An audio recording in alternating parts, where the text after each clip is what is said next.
उपमुख्यमंत्री आणि अथनी विधानसभा मतदारसंघाचे विद्यमान आमदार सन्माननीय लक्ष्मण सोढी यांची भेट घेण्यात आली. ते भेट घेत असताना आम्ही पहिल्यापासून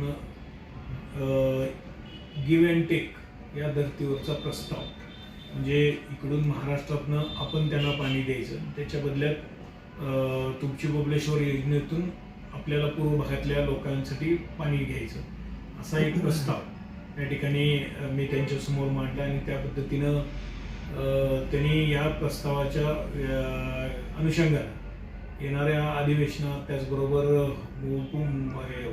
कर्नाटक राज्याचे मुख्यमंत्री आणि उपमुख्यमंत्री यांच्याशी चर्चा करून याच्यावर तसा प्रस्ताव महाराष्ट्र शासनाला या ठिकाणी पाठवण्याची विनंती केली जाईल असं सांगितलं. कारण ते म्हणले की सगळ्यात मेन महत्त्वाचं आहे, कर्नाटक राज्याला याचा फायदा आम्हाला खास करून बेळगाव जिल्ह्याला होणार आहे.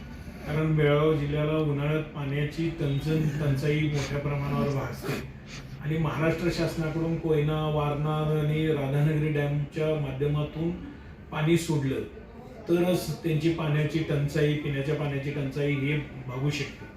अशा पद्धतीचा एक कायमस्वरूपी प्रस्ताव पाठवण्याच्या दृष्टिकोनातून त्यांनी एक आपण विचार करूया असा एक मांडला. आणि त्याचबरोबर मीही सांगितले की बाबा आमचाही प्रस्ताव या ठिकाणी तयार झालेला आहे आणि पुढच्या आठवड्यात किंवा त्याच्या पुढच्या आठवड्यात सन्माननीय आमच्या महाराष्ट्राचे उपमुख्यमंत्री देवेंद्र फडणवीस यांच्या टेबलवरती फाईल आहे. ती फाईल साधारणतः त्या प्रस्तावावर जर सही झाल्यानंतर संबंधित महाराष्ट्र शासनाच्या जलसंपदा विभागाकडून तसा प्रस्ताव कर्नाटक गव्हर्नमेंटला जाईल आणि याच्यात मूर्त स्वरूप येण्यासाठी त्या म्हणजे बेळगाव जिल्ह्यातील बऱ्याचशा आमदारांना मी या ठिकाणी भेटून तसं त्याचा कसा फायदा होईल असं मी विशद केल्यानंतर त्यांनी सगळ्यांनीच याला संमती दिलेली आहे.